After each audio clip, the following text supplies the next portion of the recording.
Vamos agora para a última parte da aula sobre a ideologia alemã de Engels e Marx. Com isso, a gente vai encerrar a exposição da filosofia marxista,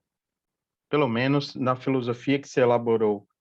na juventude de Marx até a ideologia alemã. Vamos ver, então, como ele chegou à formulação do assim chamado materialismo histórico nesses anos, até a formulação mais conhecida, presente, algum tempo depois, no Manifesto Comunista. Com isso, encerraremos essa exposição sobre Marx e nos encaminharemos para a conclusão do curso. Um curso que, vale a pena dizer, tratou da história da filosofia contemporânea no século XIX. Não foi nossa intenção oferecer um curso sobre Marx e sobre Engels, ou sobre o marxismo. Apenas investigar como, a partir da filosofia dos jovens hegelianos, surgiram várias possibilidades que foram desdobradas na assim chamada filosofia contemporânea. Do humanismo, de Feuerbach, passando pelo individualismo, de Stirner, ou a crítica social, política e econômica de Marx e Engels, temos aí alguns dos momentos inaugurais do pensamento contemporâneo. Muito bem. Nas primeiras partes da aula sobre a ideologia de alemã de Engels e Marx, esse livro, né, que não chegou a ser publicado pelos autores e que permaneceu incompleto, sendo publicado apenas no início do século XX, nós temos o acerto de contas final dos dois autores com os jovens hegelianos, círculo de intelectuais dos quais eles, de certa forma, faziam parte, como críticos radicais da sociedade alemã e da filosofia hegeliana, ainda que vissem em Hegel a máxima expressão da filosofia abstrata, tal como a tradição da filosofia moderna desenvolveu até então. É por isso que o acerto de contas com Hegel, na verdade, é também um acerto de contas com a filosofia. E a investigação desses autores sobre os filósofos jovens hegelianos é também uma investigação sobre os limites da filosofia, pelo menos da filosofia tal como foi pensada tradicionalmente na modernidade e mesmo na crítica posterior dos jovens hegelianos. Nós vimos nas primeiras partes dessa aula sobre a ideologia alemã como Engels e Marx chegaram à formulação de uma certa concepção de história a partir do seu confronto crítico com Feuerbach, e como viram em Bruno Bauer e Max Stirner apenas o reflexo ideológico das condições sociais, políticas e econômicas da Alemanha, vista como um país atrasado em relação aos países mais avançados da Europa. E a pobreza da filosofia alemã, pelo menos na falta de conteúdo social e político, a falta de perspectiva prática dessa filosofia, espelharia, segundo os autores, a miséria da própria situação alemã. Por isso, né, com um olhar que se coloca acima dessa limitação do seu país e estando no exílio, né, enxergando a história europeia como um todo, os autores fazem uma crítica da filosofia de sua época, e foi isso que nós investigamos nas primeiras partes dessa aula. Agora trata-se de abordar a parte final, que trata do socialismo alemão, ou do assim chamado socialismo verdadeiro, do qual esses autores também começavam a se afastar. Muito bem. Então, nós vamos considerar aquela parte final do livro, que na versão que chegou até nós corresponde às páginas finais, né, as 60, 80 páginas finais do livro, que começa, né, na página 437 da edição da Boitempo e vai até a página 520, mais ou menos, quando começam os apêndices e principalmente as teses contra Feuerbach, né, que foi objeto da discussão das aulas das últimas sextas-feiras, né, em que discutimos as teses a partir de um exercício de leitura que foi proposto. Muito bem. Então, essa parte que originalmente foi pensada como o segundo volume do ensaio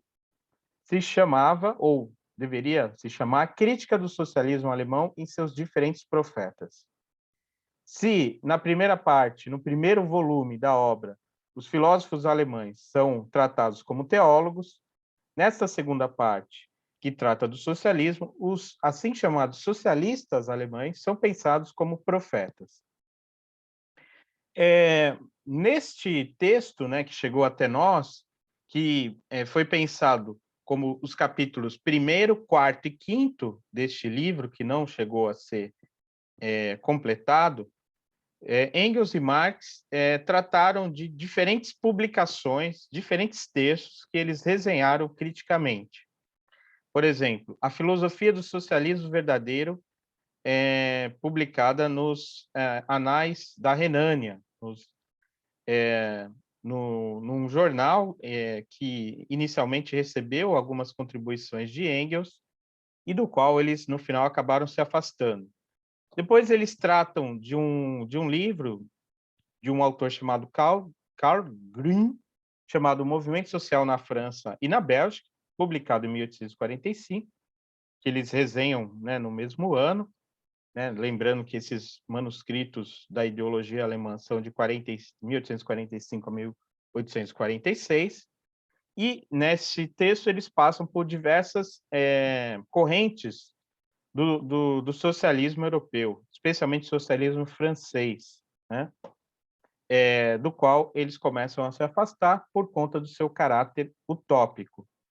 E, por fim, o texto mais crítico de todos, né, o capítulo 5, chamado Dr. Georg Kuhlmann von Holstein, ou A Profecia do Socialismo Verdadeiro, né, em que os autores, de fato, se referem muito criticamente, né, a essa figura que, segundo a apresentação da editora, tratava-se de um charlatão, né, que mobilizava de forma demagógica as massas, né, rumo a um socialismo verdadeiro que nem fazia sentido, pelo menos na Alemanha, porque não havia ainda uma classe trabalhadora organizada, né? E, na verdade, a grande deficiência do, do socialismo alemão é justamente a falta de uma base real para a sua ação política, né? Na falta de uma base social que permitiria uma ação política efetiva do socialismo ou do comunismo na Alemanha, o socialismo e o comunismo foram pensados apenas como teorias, né? O socialismo filosófico, não propriamente uma plataforma política, que, de fato, os autores Engels e Marx vão encontrar na França, em 1844, e depois vão se filiar a uma organização chamada Liga dos Justos, que logo se transformará na Liga dos Comunistas e, enfim, no Partido Comunista, né, cujo manifesto eles escreveram e publicaram no início de 1848. Bem, para falar do socialismo, né, e ter um pouco em conta, né, o debate de Marx e Engels, que está presente tanto nesses manuscritos da ideologia alemã, que chegaram até nós, como também no texto mais elaborado e mais sintético do Manifesto Comunista, né, que tem todo um capítulo dedicado à discussão sobre as correntes socialistas na Europa. Eu vou fazer um pequeno apanhado histórico a partir do livro do Eric Hobsbawm, né? Um historiador inglês que escreveu um livro chamado, né, entre vários livros de história, um livro sobre a história do marxismo chamado Como Mudar o Mundo, Marx e o Marxismo, né, que ele publicou no início dos anos 2000. Tem essa tradução da editora da Companhia das Letras, né? Bem, segundo o Hobsbawm, né, haveria um socialismo pré-marxiano, já que o modelo de uma sociedade econômica liberal, de individualismo sem freios, conflitava com os valores sociais de praticamente todas as sociedades humanas até então conhecidas. né? Então, segundo essa visão histórica, né, que está presente também no livro do mesmo autor, chamado A Era das Revoluções, em que ele investiga o período que, após a Revolução Francesa, como as revoluções, ou pelo menos os movimentos revolucionários, procuraram realmente efetivar o discurso dos revolucionários da França, né, levando em conta principalmente o surgimento de correntes mais radicais, né, das quais surgem justamente o socialismo utópico de autores como Saint-Simon, Fourier e Robert Owen, né? Nós temos, então, né, a partir da Revolução Francesa, toda uma expansão do discurso da igualdade e da liberdade para a classe trabalhadora que, diante das revoluções burguesas, não teve seus interesses plenamente satisfeitos, né? O Hobsbawm, nesse apanhado histórico que ele faz, ele vai um pouco mais longe, ele chega a falar de antecedentes do socialismo no pensamento cristão, na própria figura de Cristo, até os utópicos do Renascimento, como Thomas More, e também os iluministas. E é claro, o Rousseau é importante porque o Rousseau é uma inspiração tanto para os revolucionários franceses como para o socialismo francês que surge depois da Revolução de 1789. Bem, então nós temos, por um lado, o socialismo utópico, por outro, o socialismo francês, que justamente tem, inicialmente, os revolucionários mais radicais que se colocaram na cena da Revolução Francesa, como Babeuf e Blanc, e depois Proudhon, né, que é um importante socialista que desenvolveu uma concepção considerada anarquista, né, e diante do qual haverá um conflito com Marx, né, que dedicou todo um livro a criticar o pensamento do Proudhon. Justamente nesse mesmo período, né, em 1847, ele publicou A Miséria da Filosofia, né, que é uma polêmica contra o livro A Filosofia da Miséria, de Proudhon. Bem, o Hobsbawm também cita os socialistas ricardianos, né, que, a partir de princípios da economia do pensador Ricardo, né, Davi Ricardo, o economista, elaboraram, digamos assim, certas concepções que podem ser vistas talvez até como antecedentes da concepção que vai estar presente no século XX, como o estado de bem-estar social.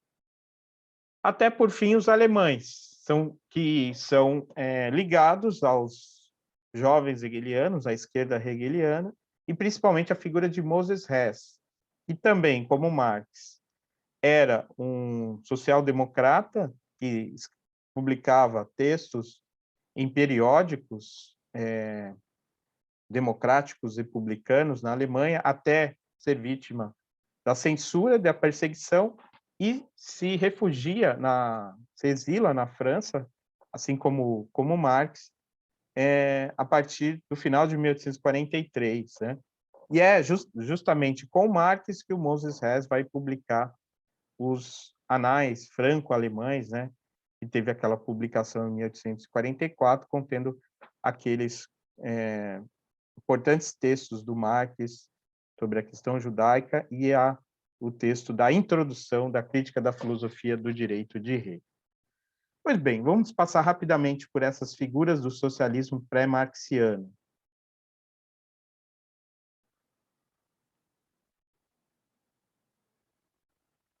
Bem, de certa forma, né, o Marx vai ver todas as formulações socialistas anteriores à sua própria concepção como utópicas. Mesmo que elas tenham, ao contrário do socialismo alemão, que ele vai criticar na ideologia alemã, mesmo que eles tenham uma base, digamos, sociológica real, né, já que estão ligadas, essas primeiras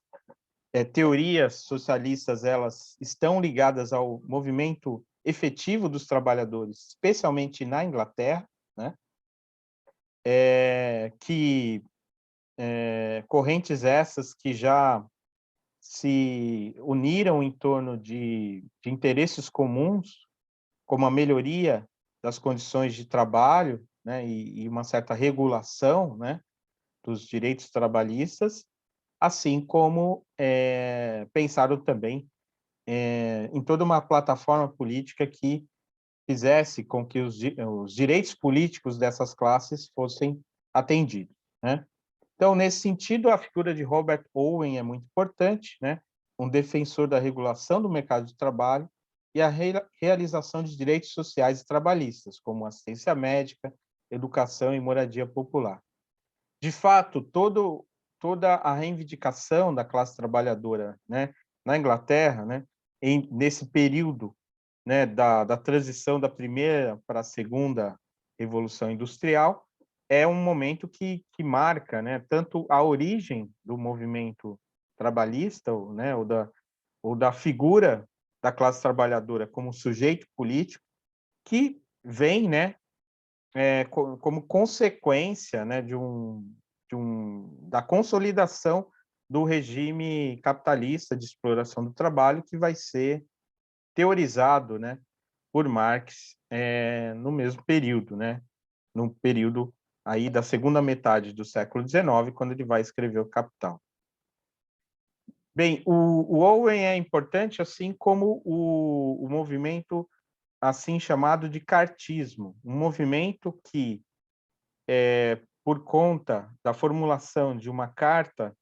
de princípios, né, que defendiam justamente a expansão desses direitos ou a realização desses direitos que até então não existiam e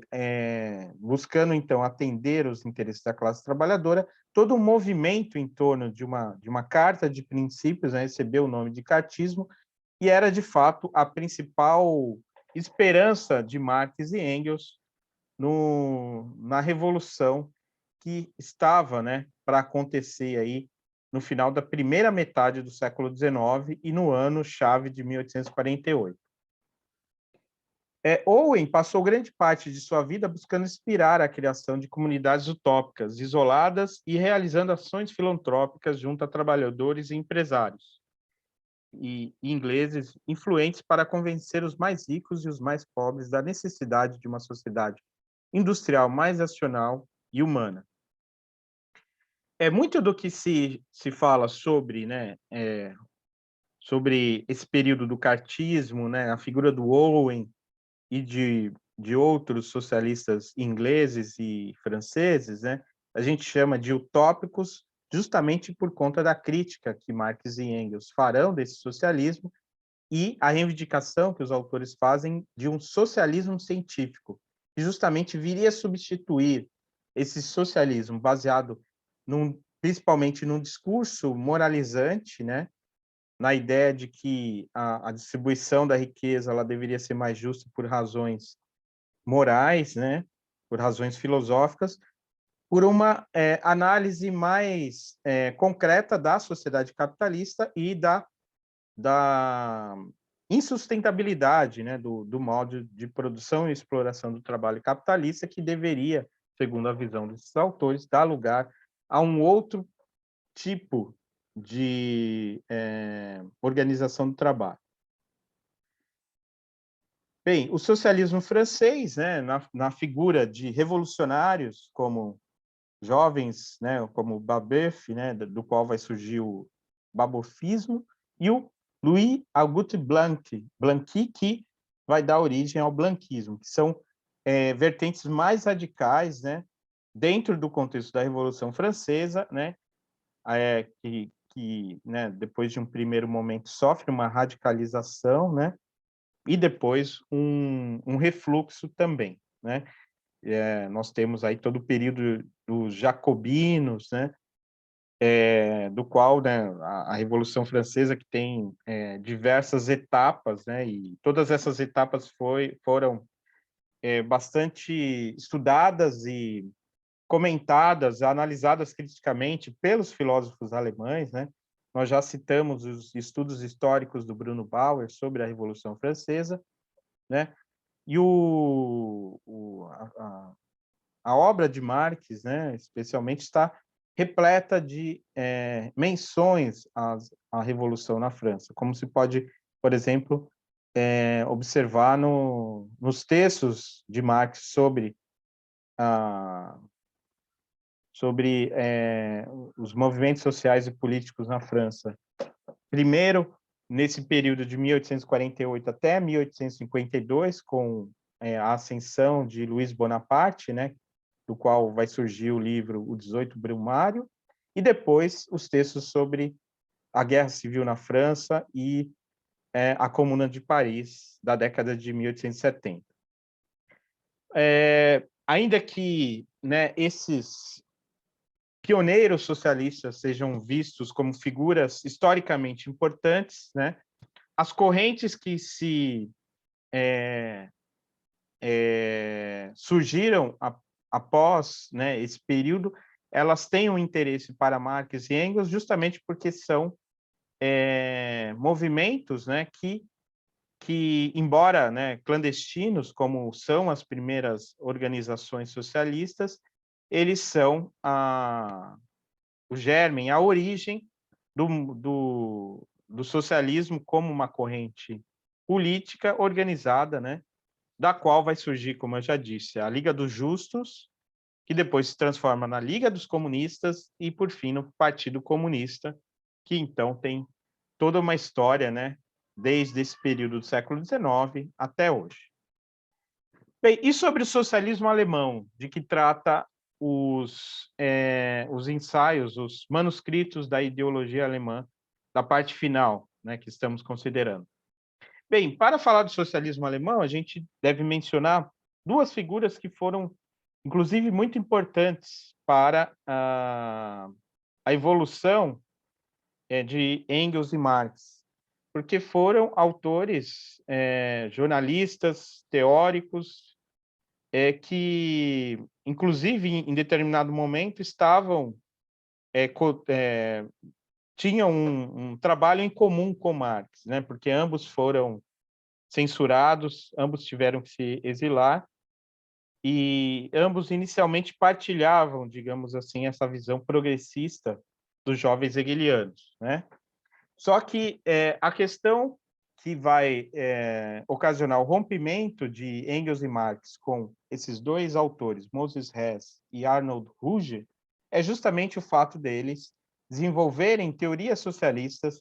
sem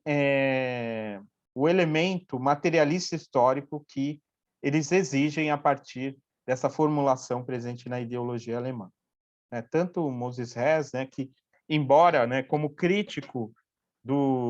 das fanfarronices, como dizem os autores, de outros socialistas, como aquela figura que eu mencionei, né, do von Holstein, né, que é o objeto, né, da crítica ácida dos autores lá no 5º capítulo, né, e dizem até que há uma hipótese de que o próprio Moses Hess ajudou a escrever essa crítica a essa figura, mas apesar disso, eles se afastam dessas visões do Hess e do Ruge, assim como eles também se afastam de Marx e Engels, vendo nos dois autores muito radicais em relação ao que eles gostariam de fazer, né? Então, eles abandonam, digamos assim, essa perspectiva mais prática, revolucionária, que Engels e Marx desenvolvem a partir do exílio na Bélgica. Então, de modo geral, né, embora não se refiram exatamente a Hess e Ruge nesse primeiro momento, a visão que Engels e Marx têm do socialismo alemão, tal como ele tinha se desenvolvido, né, nessa primeira metade do século XIX, nesse período dos jovens hegelianos, é de uma mera ideologia, em que, sem uma base real, né, nós teríamos apenas um movimento literário sem qualquer implicação prática mais profunda. Implicação prática, né, que está presente tanto no texto da ideologia alemã, como também nas célebres teses contra Feuerbach. Assim, para resumir a visão dos autores sobre o socialismo alemão como uma ideologia, eu cito o seguinte trecho da página 439. dizem os autores, o socialismo verdadeiro, de fato, abriu a uma massa de beletristas, doutores e demais literatos alemães modernos a porta à exploração do movimento social. A falta de lutas partidárias reais, apaixonadas e práticas na Alemanha fez que, em seu início, o movimento social fosse um movimento meramente literário. O socialismo verdadeiro é o mais perfeito movimento literário social que surgiu sem interesses partidários reais e que, agora que o Partido Comunista tomou forma, quer continuar a existir apesar dele. A partir do surgimento de um Partido Comunista real na Alemanha, é evidente que os socialistas verdadeiros se restringirão cada vez mais a um público de pequenos burgueses e a assumir o papel de literatos impotentes e decaídos como representantes desse público. Fim de citação. Bem, então, com isso, nós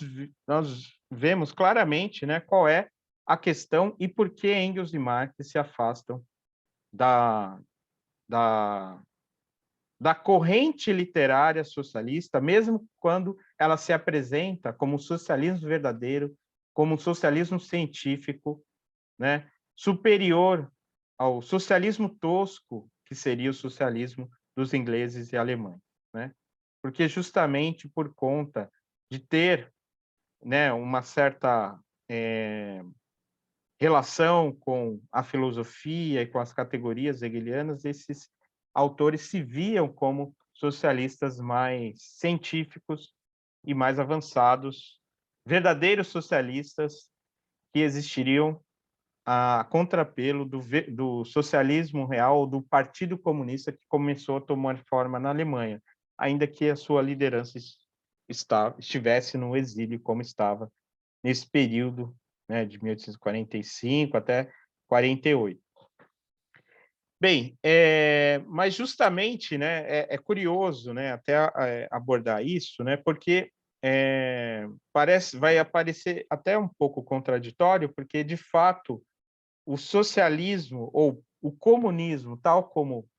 Marx e Engels pensam a partir de então, se apresentará como um socialismo científico em contraposição ao socialismo utópico, né? Mas que se apresenta também não apenas como teoria, mas como plataforma revolucionária. E é isso que distinguiria, né, o socialismo, ainda que teórico e científico desses autores, do socialismo ideológico dos alemães anteriores ao surgimento do Partido Comunista. Então, para concluir, né, essa parte da apresentação do socialismo a partir desse confronto com o socialismo da sua época, né, e seguindo aqui as formulações do Hobsbawm, o socialismo de Marx e Engels substitui, então, uma análise crítica parcial da sociedade capitalista por uma análise abrangente baseada na relação fundamental, que é a relação econômica, que regia essa sociedade. Eles incorporaram ao socialismo uma análise histórica evolucionista, uma filosofia da história, né, que tem origem em Hegel, que explicava tanto a origem do socialismo como sua efetivação prática, elucidando, então, a transição da antiga sociedade para a nova, né? Então, apesar de ser costumeiramente vistos como profetas, né, Engels e Marx procuraram pensar a dinâmica da sociedade dentro de uma filosofia da história que os permitiu tanto compreender a evolução da sociedade em termos econômicos, como também projetar a sua dinâmica para o futuro, né? O que possibilitou também essa concepção prática revolucionária presente em seus textos.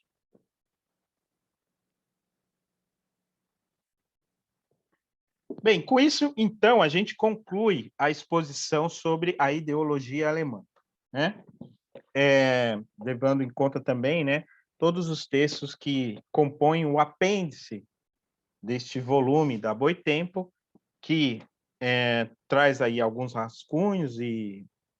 fragmentos, e também as famosas teses contra Feuerbach, nas duas versões, na versão que o Engels publicou em 1888 e a versão original de Marx. Bem, vale a pena dizer que o próprio Marx ele fez uma análise retrospectiva desse período da sua elaboração teórica, formulando no prefácio de um livro chamado Para a Crítica da Economia Política, publicado em 1859, né, como uma espécie de adiantamento de algumas das principais teses do primeiro volume do Capital, que seria publicado em 1867, né? Marx fez uma retrospectiva da sua trajetória, levando em conta justamente esse trabalho da ideologia alemã, né, dos textos da ideologia alemã, e formulou, em termos que se tornaram clássicos nesse mesmo prefácio, um resumo dessa concepção, assim conhecida como materialismo histórico, e que é o núcleo da concepção marxista da filosofia, ou o núcleo da filosofia marxista, né? Então, eu vou ler esse trecho, né, e vou comentá-lo para a gente concluir a exposição sobre a filosofia de Marx, para, então, na próxima aula, falar sobre o legado da filosofia marxista, né? Bem, então, no prefácio, diz o Marx: Friedrich Engels, com quem, desde a publicação nos anais franco-alemães de seu genial esboço de uma crítica das categorias econômicas, eu mantinha constante correspondência por meio da qual trocávamos ideias, chegou por outro caminho, consulte a situação das classes trabalhadoras na Inglaterra, ao mesmo resultado que eu, né? Então, é importante, né, citar esse texto do Engels, de 1845, que também é importante para a formulação de Engels e Marx do materialismo histórico da ideologia alemã e também para essa concepção mais orgânica, né, do socialismo que eles desenvolvem e praticam a partir de então. Continua Marx em seu texto. E quando, na primavera de 1845, ele também veio domiciliar-se em Bruxelas, resolvemos trabalhar em comum para salientar o contraste de nossa maneira de ver com a ideologia da filosofia alemã, visando, de fato, acertar as contas com a nossa antiga consciência filosófica. O propósito se realizou sob a forma de uma crítica da filosofia pós-hegeliana. O manuscrito, e aqui ele está se referindo à ideologia alemã, 2 grossos volumes em 8º, né, um formato grande, já se encontrava há muito tempo em mãos do editor na Westfália, quando nos advertiram que uma mudança de circunstâncias criava obstáculos à impressão. Abandonamos o manuscrito à crítica roedora dos ratos, tanto mais a gosto quanto já havíamos alcançado o nosso fim principal, que era nos esclarecer, né? Então, aqui é a primeira parte desse trecho do prefácio em que o Marx explica, né, o contexto em que eles escreveram esses manuscritos da ideologia alemã, explica por que a obra não foi publicada, né? Tem a ver com o recrudescimento da repressão aos movimentos de trabalhadores que, como eu disse, né, nesse período existia apenas a clandestinidade, né, e os seus líderes eram exilados, né, especialmente da Alemanha, né, onde a censura era mais forte, mas também nos outros países havia censura, e embora eles tivessem conseguido, nesse texto, segundo a afirmação de Marx, atingir um alto esclarecimento sobre a filosofia e os limites da filosofia, eles abandonaram o projeto de publicação desse texto, na medida em que aquilo que eles mais valorizaram foi justamente esse autoesclarecimento, a partir do qual, então, eles preocuparam-se muito mais em avançar na prática e na elaboração de uma crítica da economia política, deixando de lado toda essa discussão filosófica que eles estavam travando nesta época. E aí, então, nós temos esse trecho, né, bastante conhecido, bastante comentado, bastante citado, deste prefácio de Para a Crítica da Economia Política, que apresenta a assim chamada anatomia da sociedade burguesa, que foi o resultado que Marx chegou nesse trabalho junto com Engels, né? E que constitui, como eu disse, um resumo, né? Embora, como qualquer resumo, é objeto de bastante controvérsia, mas que traz aí a formulação clássica do marxismo enquanto filosofia, né? Enquanto análise da sociedade e também projeto revolucionário. Então, diz o Marx: o resultado geral a que cheguei e que, uma vez obtido, serviu-me de fio condutor aos meus estudos, pode ser formulado em poucas palavras. Na produção social da própria vida, os homens contraem relações determinadas, necessárias e independentes de sua vontade, relações de produção estas que correspondem a uma etapa determinada de desenvolvimento das suas forças produtivas materiais. A totalidade dessas relações de produção forma a estrutura econômica da sociedade, a base real sobre a qual se levanta uma superestrutura jurídica e política e à qual correspondem formas sociais determinadas de consciência.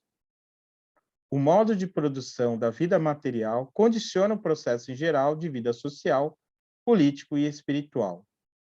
Não é a consciência dos homens que determina o seu ser, mas, ao contrário, é o seu ser social que determina a sua consciência. Em uma certa etapa de seu desenvolvimento,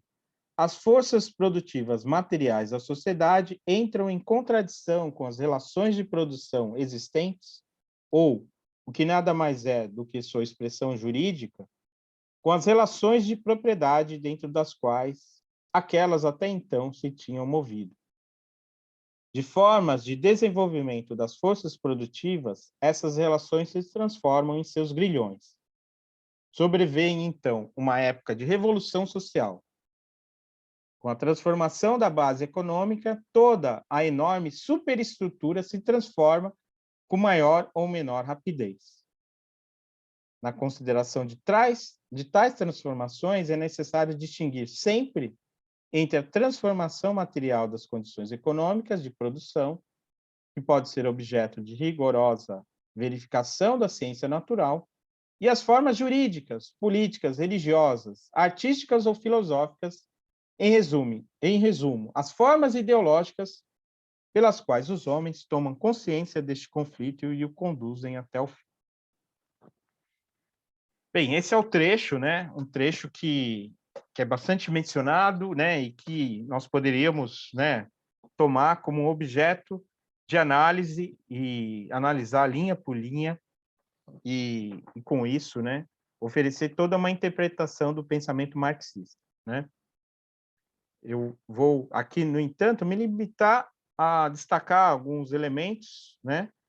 dessa passagem e mostrar como, a partir dela, se constitui a concepção marxista da história, né, e de como, a partir dessa concepção, aparece a figura da filosofia como uma forma ideológica, mas como também a consciência sobre esse processo conduz à revolução, né?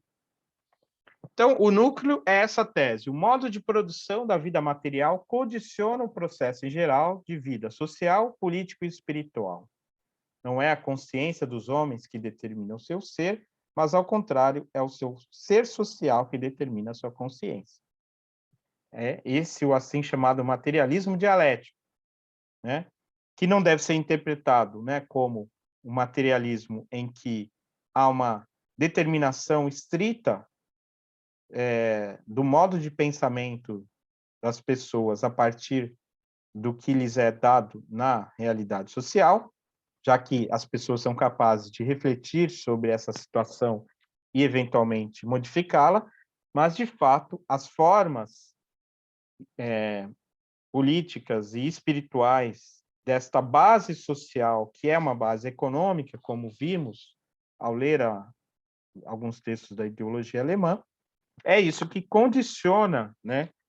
o processo histórico como um todo. Processo histórico que é sujeito a mudanças, modificações e fases, e é por isso, né, a história pensada dinamicamente, e não como um destino, como alguma coisa que acontece fatalmente, sem nenhuma intervenção humana. Então, nós temos, a partir disso, a anatomia da sociedade civil burguesa, né? Sociedade burguesa que, depois, né, de analisar a filosofia do direito de Hegel, né, Marx percebe que o mais importante é entender as bases dessa sociedade civil burguesa, da Bürgerliche Gesellschaft, e não a forma do Estado, que seria uma forma subsidiária em relação a essa estrutura social. Daí surge essa oposição entre uma base econômica e uma superestrutura, né? Marx fala em Bau e Überbau, né? Uma estrutura, né, Bau, e uma superestrutura, uma estrutura que se coloca em cima da outra, que é justamente correspondente a essas formas ideológicas, que tem um lado que é a estrutura jurídico-política, representada pelo Estado, e a estrutura ideológica referente às formas da consciência social, tais como a religião, as leis, a educação, a literatura, a filosofia, a ciência e a arte. Por outro lado, como base econômica, ou que a gente pode dizer aí, por analogia, infraestrutura, né, é a base econômica que engloba as relações do homem com a natureza, no esforço de produzir a própria existência e as relações dos homens entre si. Ou seja, as relações entre os proprietários e não proprietários, e entre os não proprietários e os meios e objetos do trabalho, pelo menos tal como se configura na sociedade moderna capitalista. Então, daí surge toda essa estrutura, né? Essa anatomia, em que surgem essas categorias, relações de produção que indicam a maneira pela qual os homens usam as técnicas e se organizam por meio da divisão do trabalho social, né? A categoria da divisão do trabalho social que está lá já presente nos economistas clássicos, né? E que o Marx retoma e analisa criticamente, né? Na sua noção de relações de produção. E, para entender isso, devemos também jogar com as categorias de forças produtivas e de modo de produção. As forças produtivas correspondentes ao conjunto formado pelo clima, pela água, pelo solo e demais matérias-primas, máquinas, mão de obra e instrumentos de trabalho. E o modo de produção é a maneira pela qual as forças produtivas se organizam em determinadas relações de produção num dado momento histórico, né? E aí, a partir, então, dessa anatomia, o Marx escreve o Capital, né? E tem como tese, né, essa concepção de que, no modo de produção capitalista, as forças produtivas representadas, sobretudo pelas máquinas do sistema fabril, né, de acordo com o modelo que o Marx analisa, que é justamente da indústria inglesa, né, do século XIX, né, determinam as forças produtivas, determinam as relações de produção caracterizadas pela oposição entre o dono do capital e o operário assalariado. E como como esse sistema, né, ele gera alienação, né, como gera pela exploração do trabalho, a mais-valia, né, e em que cada vez mais o trabalho tem como sentido a geração de uma riqueza e, ao mesmo tempo,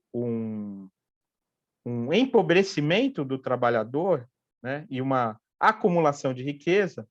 esse é um sistema que ele vai gerar suas crises, vai gerar também uma insatisfação, né,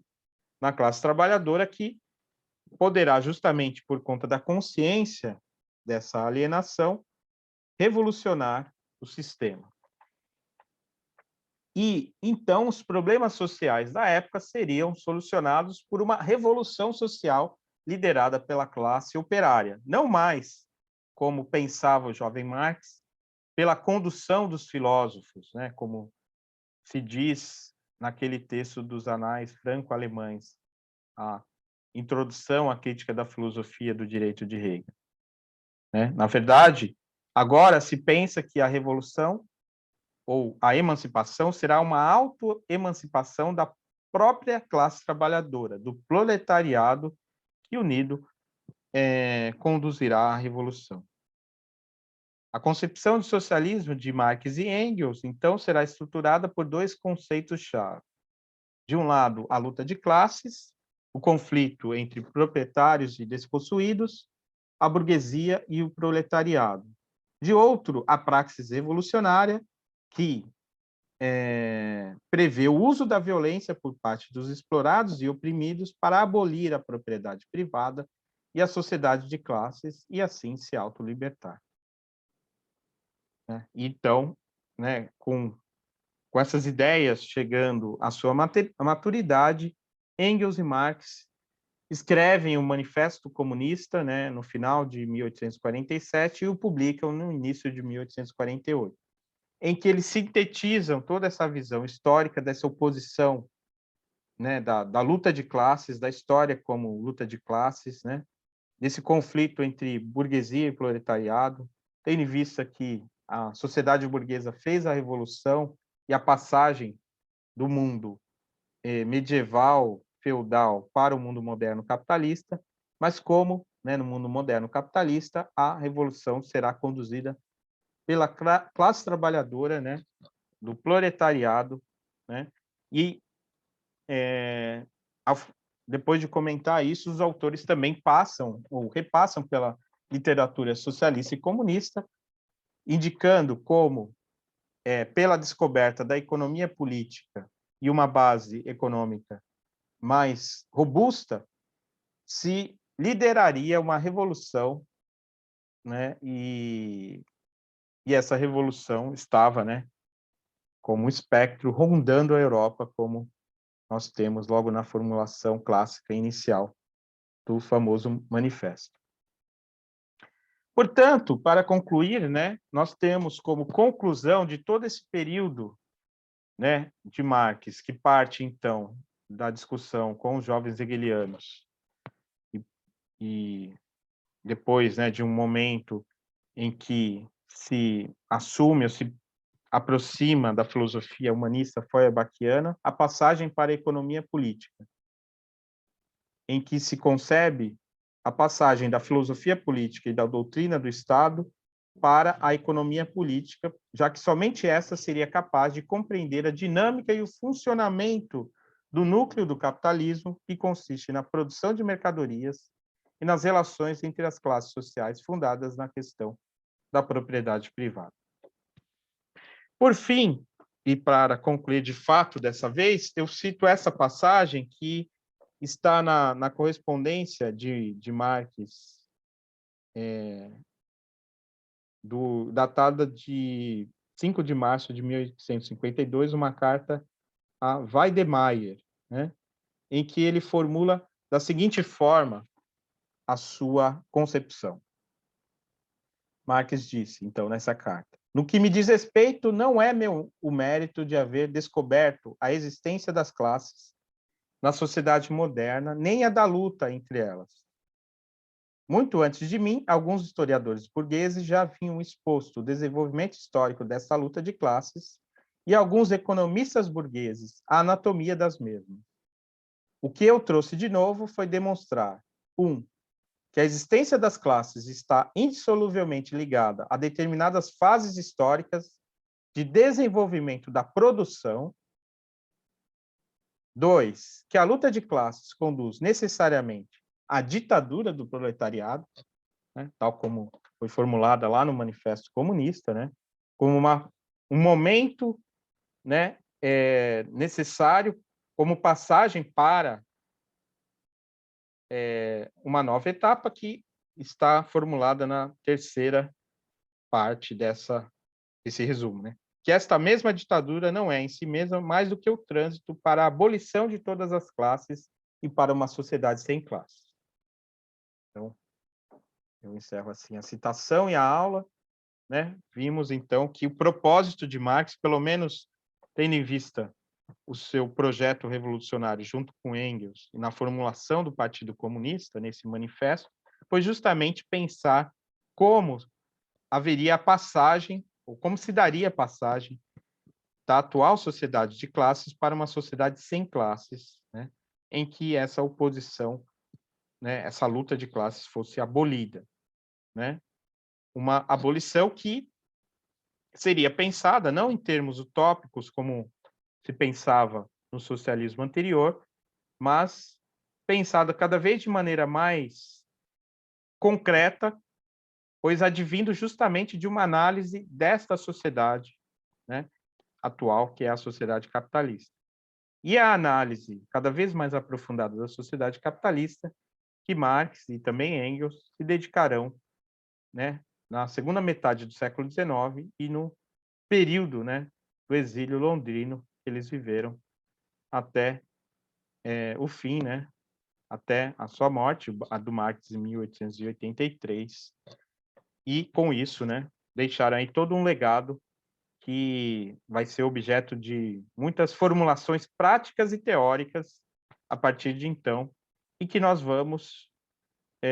considerar brevemente como encerramento deste curso na próxima aula. Então, até lá.